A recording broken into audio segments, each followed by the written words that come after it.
Hello everybody, this is Starman and welcome back to Let's Play Betrayal at Krondor. Well, last time you remember we made our way into the Elven Forest. We're currently on the northern edge of the dwarven city of Caldara. And we literally cannot see the forest for the trees right now. And last time we stopped at this little house, which has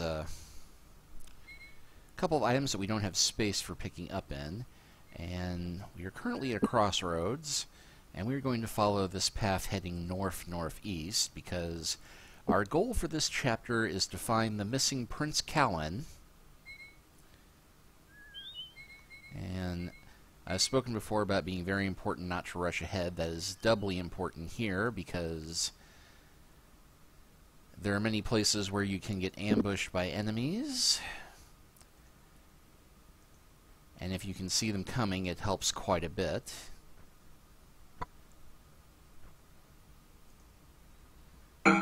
Thankfully, we took care of that magician in one shot.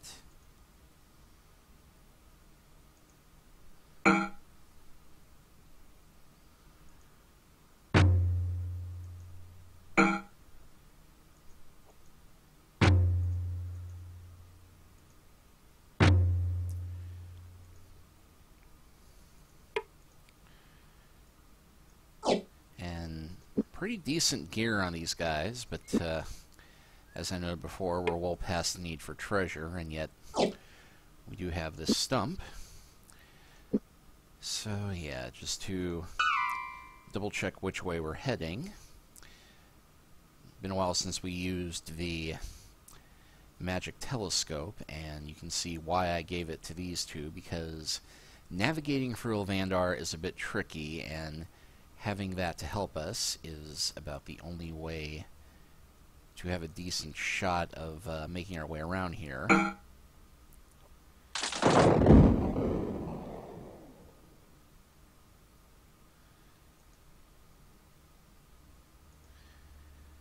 And yeah, our only chance is getting to the witches before they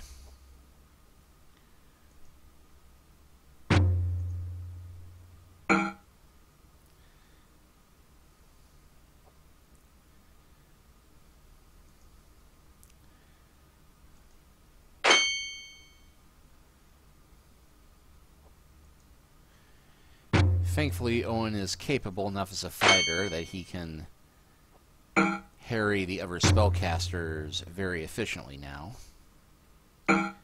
She can barely walk one step. And there's a witch down.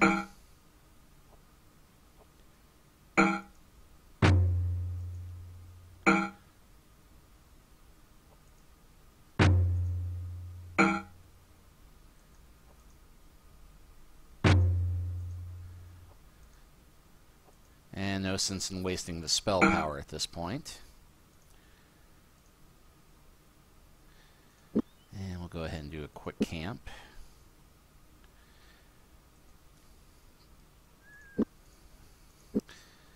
And check our directions once more, because we do want to keep heading in a northeasterly direction.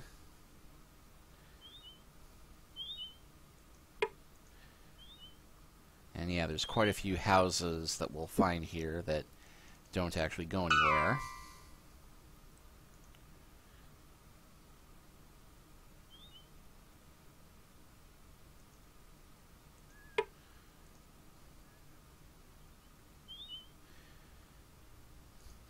And we just found ourselves another trap.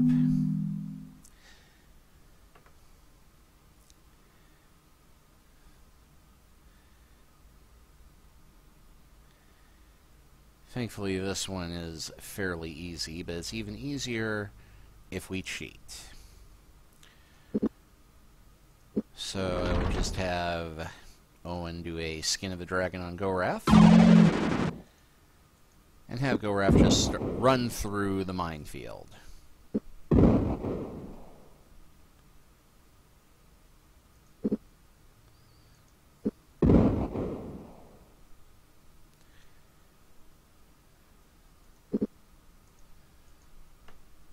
Very useful spell, that Skin of a Dragon.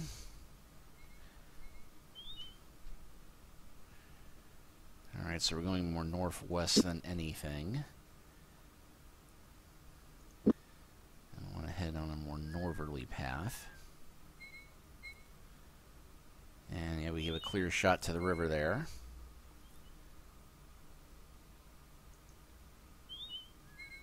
Ah. Thought I made some enemies out. Okay, we managed to take this group by surprise. Which means I can get an evil seek off on the witch and probably kill her outright. And Goraf can charge in and take out that witch. Oh! That was a particularly weak off Mordhel soldier.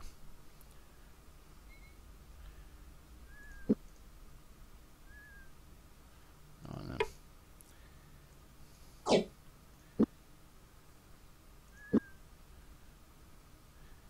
Okay, they did say it was a valley to the northeast, so probably this is our direction.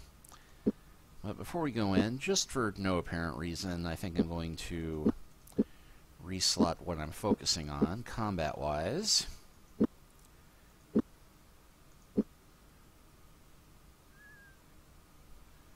And yeah, we're just thick in the forest here, and another magical trap. This time with 2 dragons and a spellcaster.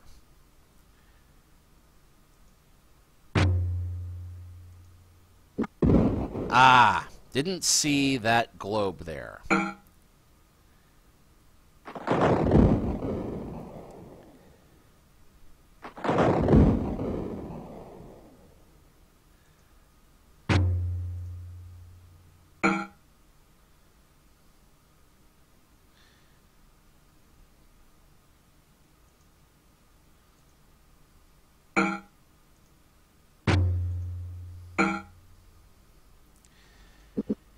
Now, let's see if I can get that Black Nimbus spell to actually deactivate the crystals this time.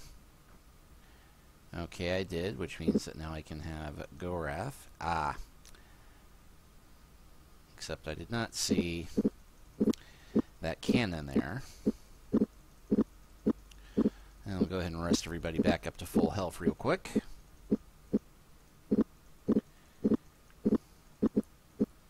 Alright. So, we'll move Goraf here, have Owen stay there, have Goraf push that there,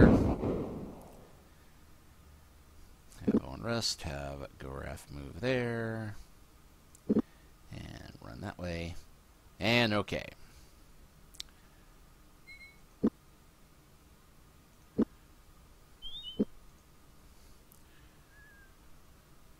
And yeah, very thick forest here.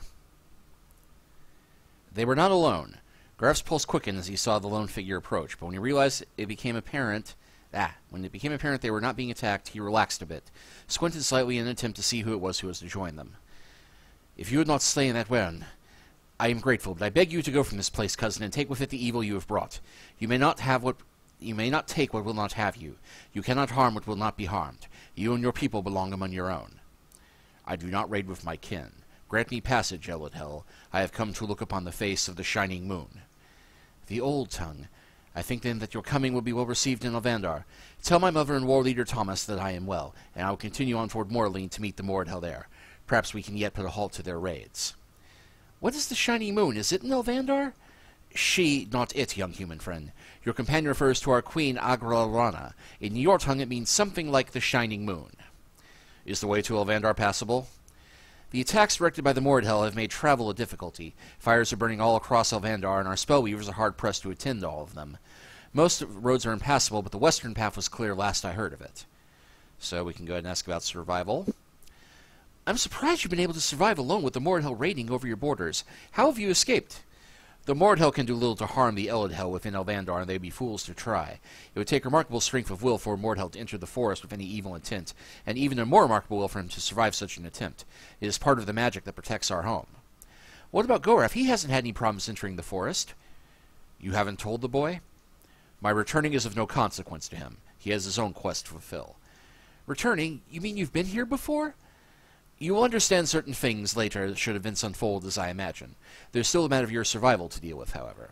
Though our cousin Goraf moves with great grace, you are not so sure-footed. For your part in my rescue, I should like to teach you how to move in the elven way. What about Goraf? It is not custom between our kin, but if you wish it, I will teach him what I know of using a crossbow. Come, we cannot be long at this. Calin waited. Seated cross-legged on the ground, he watched through half-lidded eyes as Owen approached from a thick copse of trees. Although he still moved with little grace, he made remarkable improvement in a short time.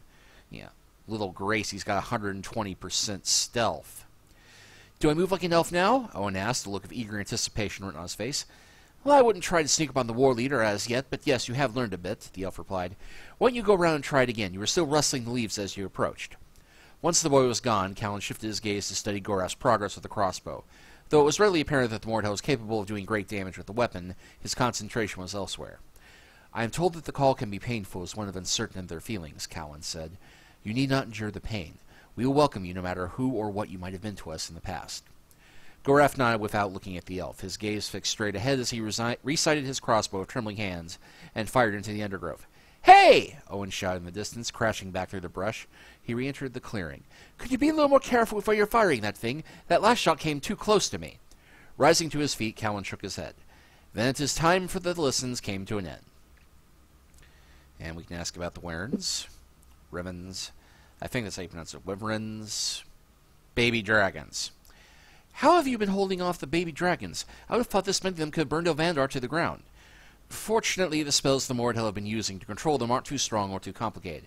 Even with little knowledge I have about magic, Tafar managed to teach me a cantrip that will turn them away. Sounds like that might come in useful. If you have time, do you think you can teach it to me? You can have the scroll I studied. I don't think I will need it any longer, though I warn you, you need to find one of those beast's eggs each time you cast a spell. Tafar tried to explain the principle to me, but I had trouble following the complexities of it. Which way will take us the most quickly to Elvandar? If it were merely a matter of which way would take the least distance, I would suggest you take the northern bridge. But I understand from my scouts that the Wyverns have been alighting in heavy numbers near there. It'd be far less dangerous to travel to the far western bridge and cross through the sleeping glades, though you may have some difficulties dealing with them. From there, bear directly north until you reach Greyhorn. You will find an entrance to a subterranean ancient ruin there. Once you emerge from it, you will be very near to the heart of Elvandar itself. Well, I'll ask about the ancient ruin. One nice thing about traveling underground is at least there is less chance of something dropping down on us from above. With all these Wyrns flying about, I half expect one to come flapping out of nowhere any time I turn my head. Well, given the ambushes, that's not far from the truth. You may find you are not quite so enthusiastic about the ancient ruin once you pass through it. We do not use it much.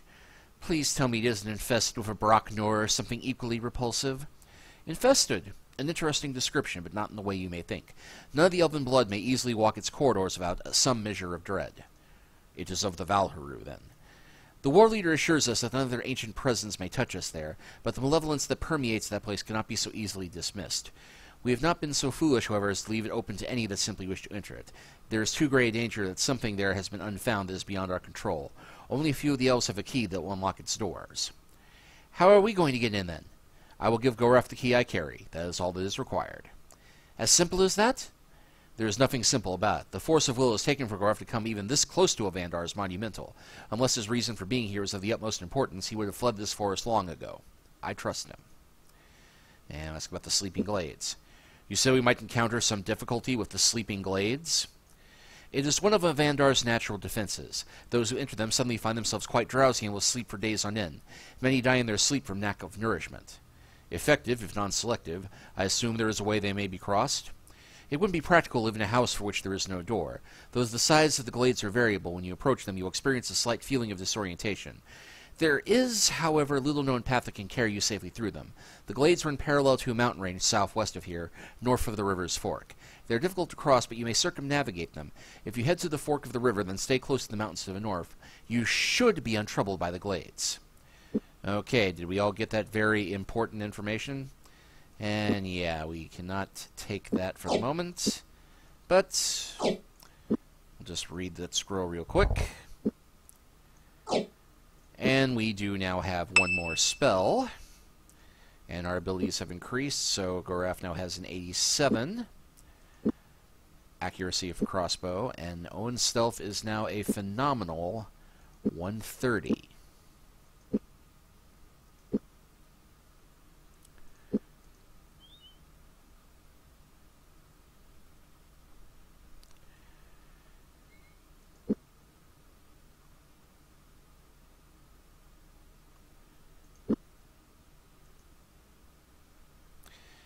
Now from here, we do have to backtrack a little bit, because even though there are some combats and things here, there's not really a way to Elvandar going north from here.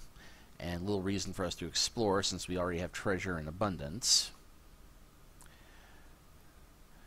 But we can cut across this way to the bridge heading westward, because we do still have a few things of note to find in Elvandar, including the items that will give us the most powerful sword in the game. But before we close this one out, I think instead we will try and get to something that will help us to break the game a bit.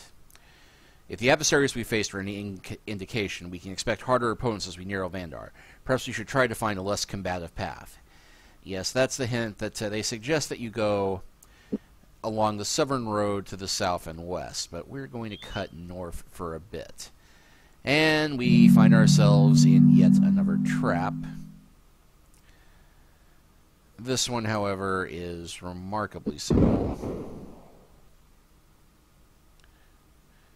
Even if we choose not to cheat.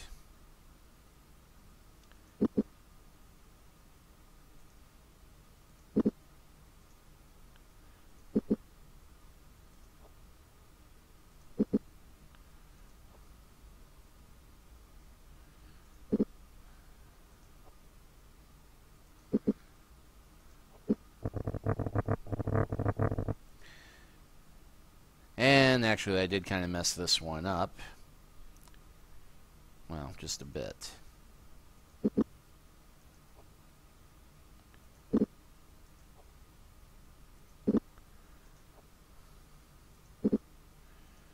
There's actually more than one way to work this one, apparently.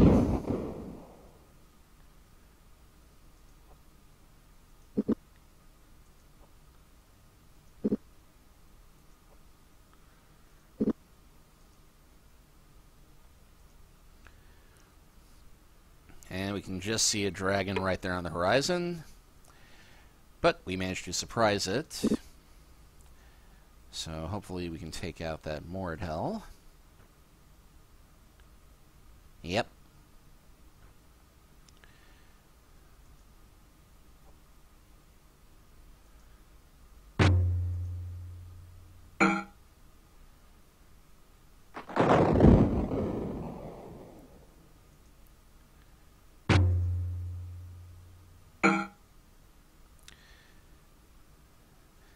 Now, I know it may seem that we're kind of broken as far as combat goes already, but you ain't seen nothing yet.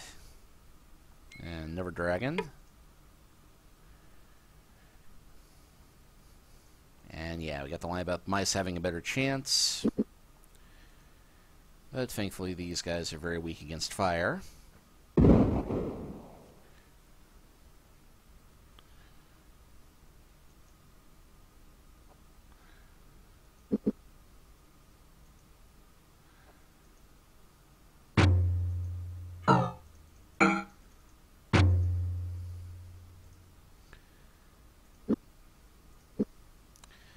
And we'll go ahead and camp real quick.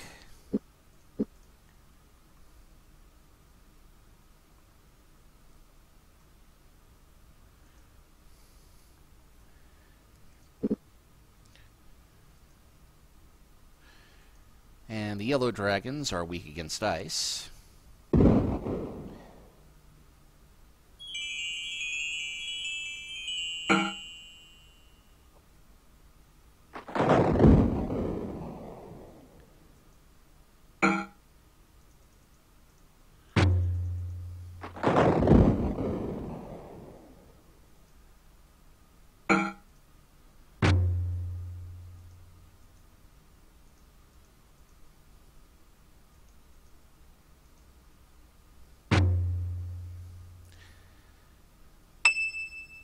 And somehow that fighting has increased Owen's strength ability.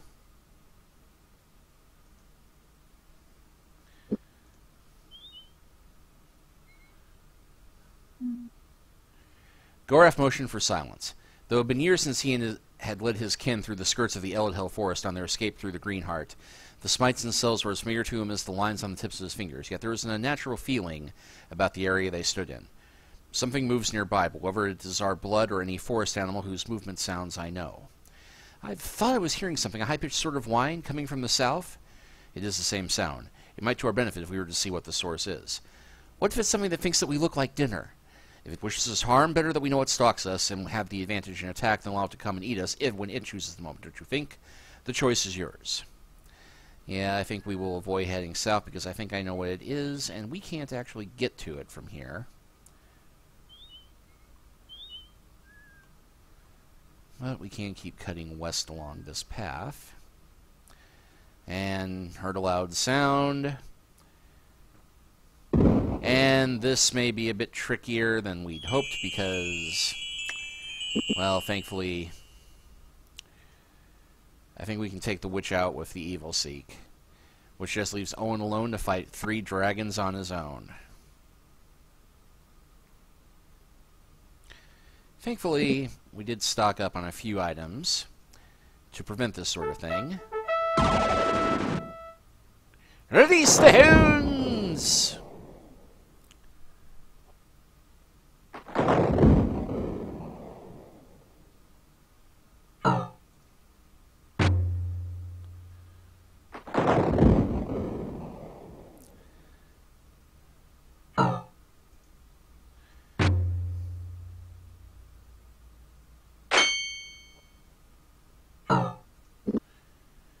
Let's go ahead and do another all the way empowered Evil Seek.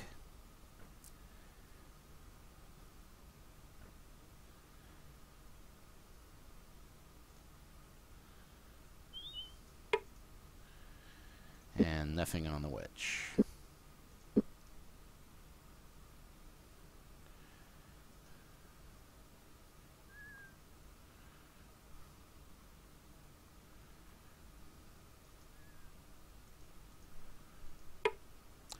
The coarse white rope swung back and forth in a gentle breeze. "Ready?" Gorf asked Owen, who was obviously not looking forward to the work it was going to require climbing to the top of the tree. "Yeah, sure. Let's go. Follow me." Painfully, he pulled himself to the top of the tree and, still panting, turned to watch Gorf's almost effortless ascent. The small elven house was midway up the tree, was abandoned. Searching inside, they discovered several empty boxes, each intricately carved, a hammock-style bed, and a pile of dead leaves that had obviously blown in through the missing back window. They were about to leave when Gorf spotted something in the trees up above them. He climbed up to take a closer look as Owen carefully scooted out further on the branch he was on. Pulling back a handful of scorched leaves, revealed the badly burned body of a young male elf. "I'd say this one fought a losing battle of a Wern," Gorf said grimly. They descended the tree in silence. Okay, so just to make it clear, there are Werns close by. They climbed to the top of the tree and knocked on the door of the small treehouse. The door opened, exposing a dark-skinned elf with wrinkled skin. He looked at them with only mild concern, and after a moment allowed them to his house. "My name is Falan," he said, introducing himself. Then he turned to Gorf and said, "I've seen many returnings in my years, but none such as yours." Gorf nodded slowly, but did not speak. Falan told them of the Werns attacking Elvandar from the north, and of the elves who were desperately trying to defend the borders from a Mordhell invasion. As they left, Falan pointed them toward Lower Leader Thomas. "He is due north of here. Good luck."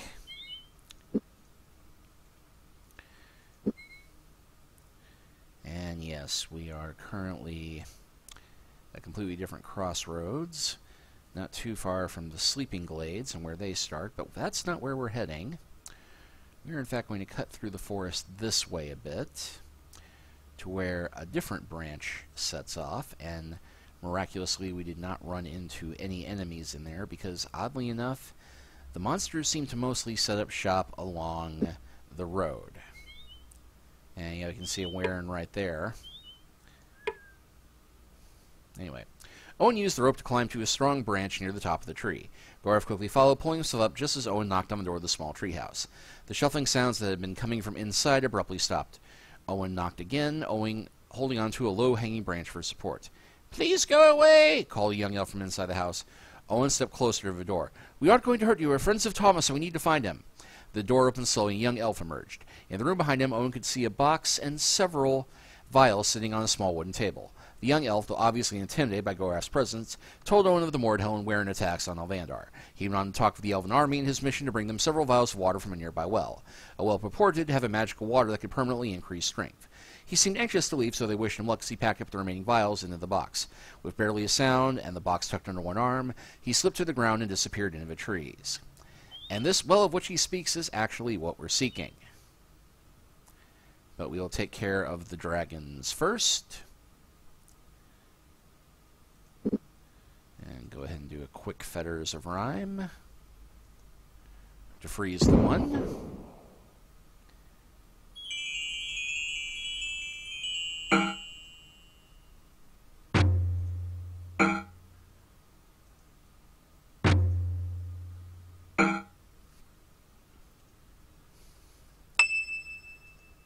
Right, so with the immediate danger done, let's use... There we go. Now we'll be heading east a bit.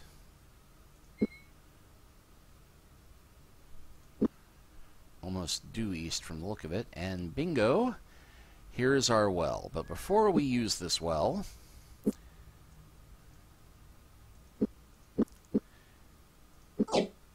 we are going to drop our Fadimir's formula into a bag. And I'm going to show you probably the greatest glitch in the final version of Betrayal at Krondor before we close this chapter. The well seemed ordinary upon first glance. While Owen leaned over the edge and looked into the rock-lined mouth, Goref walked around the back. Pulling away some vines that ensnared the well, he caught sight of a metal plate, handsomely engraved with elven markings. "What did you find?" asked Owen, joining Goref at the back of the well. "The elves call this well Dragon Tail. When the magical water in the well is mixed with," Goref paused, trying to make out the words, "Fadimir's formula, it becomes capable of increasing the strength of all who drink it." "Well, we have some. Maybe we should test this magic well," said Owen. "Yes, we should."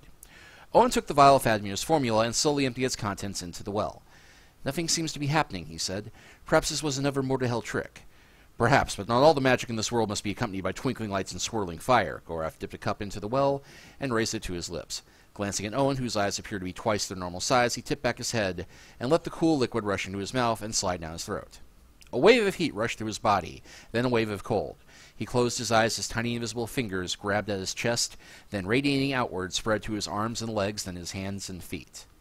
As quickly as they came, the sensations vanished. "Are you okay? Did it work?" asked Owen with great concern. Without a reply, Goref scooped more of the water out of his mouth and handed it to him. Soon they were on their way, both feeling better and stronger than ever. The party's abilities have increased. And how did they increase? Well, Goref now has a strength of 43 and a melee of 83. Owen has a strength of 25. Now, that is impressive, and a very good, little boost. But here's the kicker. You'll note we still have the one vial of Fadimir's formula in our inventory.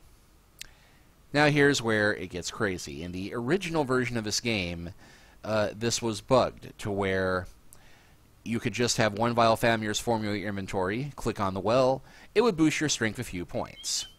So if you were prepared and you dumped all of your formula in a bag ahead of time, you could just go through one at a time and boost your strength a little bit.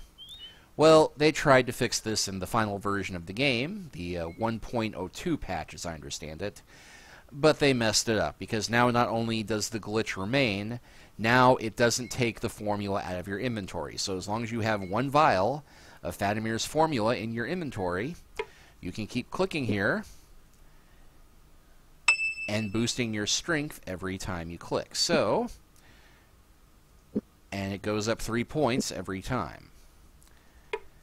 So you can keep doing this practically forever.